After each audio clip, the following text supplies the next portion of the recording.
a much higher operating budget, Joseph Scott. We might even give you a Mustang. Welcome back on this Friday morning, TGIF. Thank goodness the weekend is here. Just not the same. Okay, let's talk about the weather. Rain today, 40% chance of those showers. It's about 72 degrees. High temperatures today, 87. So after around noon today, there's very little chance of rain, so the ball game should be fine for tonight. Tomorrow, 0%. It's not going to rain tomorrow anymore, so that's a good thing. High temperatures around 79. With this rain, the colder temperatures, or cooler temperatures, I should say, are going to stick around with us. Look at your lows for the rest of the week, or next week rather, 60 and 59. I know a lot of you like that. Matthew, I like when it's about 90, 95. That's what you enjoy? I do. I don't 80s are good, though. I don't mind the heat, but yeah, but I do enjoy this time of year when we start having those 60s in the morning and 75, 80 for a high. Maybe. Giving this weather segment. She asked the question. Yeah, go over there. It's her statement. So. Thank you. All right, Matthew, let's talk. Truett Cathy just recently passed away, and you were there at the funeral, and, we have some photos of him. What a long life. I asked you, I was like, was that sad? Of course it was. He's going to be so missed, but what a life.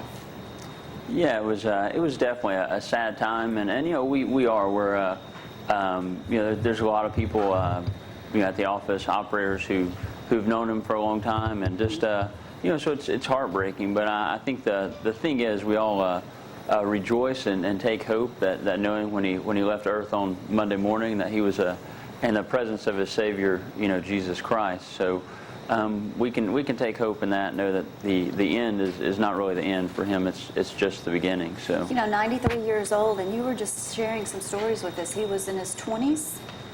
Yeah, 25? He was 25 when he opened up the Dwarf Grill, and so he was 46 when he opened the first Chick-fil-A restaurant. So it opened in 1967. Most of his success later in his life. Yeah, it came on the second half of his life, but really a hard worker from a young age. I mean, he was selling Cokes door to door, and he knew that at age 5 he knew that he could buy a 6-pack of Cokes for a quarter, sell them for a nickel, and he realized a 5-cent profit. And so at a very young age he grasped business. But the thing that made Truett so unique wasn't just that he was a great businessman, wasn't they knew how to manage spreadsheets and budgets and to make a profit, although he did.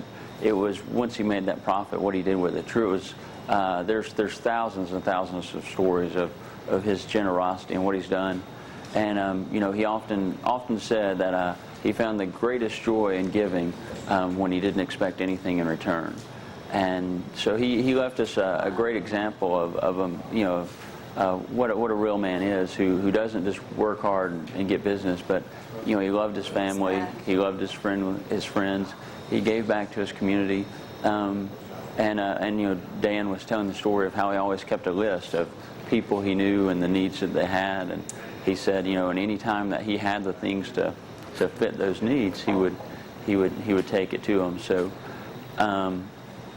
you just don't find many people like that. I mean, he spent his life for 50 years. He taught Sunday school to a group of 13-year-old boys, and he thought that was a defining age for so many. He said they're right on the edge of their teenage years, and right, and so it's a defining point. So for 50 years he taught Sunday school to hundreds and hundreds of boys, and especially if they didn't have father figures in their life, he wanted to make sure that they had some good manly direction.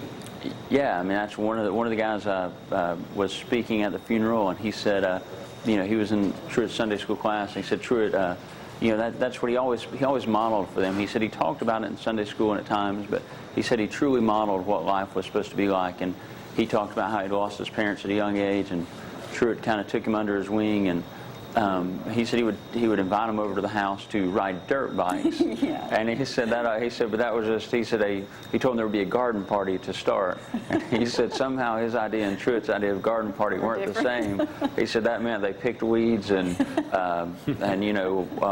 fertilized and watered and dug holes and planted things. And so it was a different idea that he had. And he said, but then afterwards when they would eat and do things, he said Truett would always take food to some widows that he knew, and he said, didn't realize that then, but realized that he was really living out James 1:27, as he was carrying me, an orphan, to help him take care of widows. And he said, many years later, as I'm taking my kids to do the same, I realized that this is what I learned from Truett. Yeah, that's awesome. So, but one of the best parts of Wednesday, I mean, it was good. I mean, we had some laughs. We cried. We saw a lot of friends, so that was good. But when the funeral was over and the family was walking out, his wife Jeanette, they'd been married almost 65 years, and so as they're walking out, I mean, she has the biggest smile on her face. I mean, and the crowd is singing "How Great Thou Art," and she's singing as loud as she can with the biggest smile on her face. And so, it was just amazing that even though she's lost her husband and best friend of so many years, that she's still praising her Savior. She still knows what it's all about. So, and then we had a chance to see her in the hallway when we walked out, and a friend of ours that was with us said, I saw you singing and I saw you smiling, and said, you know what? She said, I meant every word of that. And so that she could find such deep joy in such a time of deep sorrow. It really is. You're gonna make me tear up now. It really is encouraging. That is.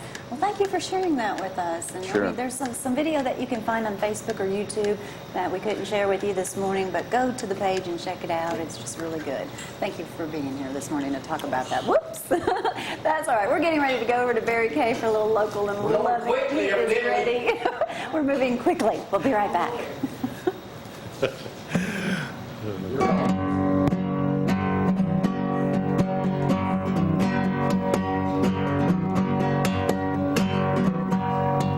Ice cream man, he's a hillbilly fan. Got 78s by Hank Snow. He walks down the street, shuffling his feet to the rhythm that only he knows. 'Cause I've seen him in so many places. I saw him the night I was born, in a Bourbon Street bar. I received my first scar from an old man so tattered and torn. And though I know and I know the pains of back busting, like a farmer knows pain of his pickup truck rusting. Strange situation, wild occupation, is living my life like a song. The coffee is strong as a Cafe Du Monde. The donuts too hot to touch. Just like a fool when those sweet goodies cool, I eat till I eat way too much. 'Cause I'm living on things that excite me, be it pastry or lobster or love.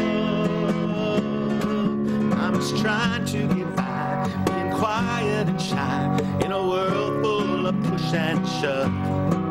And though I know and I know the pains of street singing, like a door-to-door salesman knows the pain of bell ringing. Strange situation, wild occupation, living my life like a song.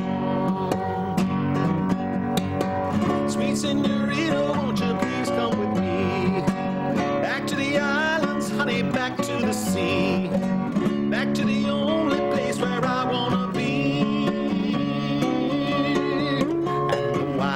And I know the joy of the ocean, like a boy knows the joy of his milkshake in motion. A strange situation, wild occupation, living my life like a song.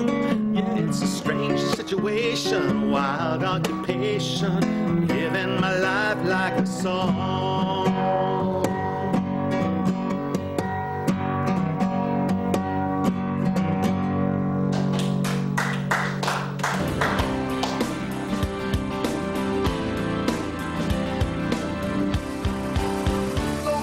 Love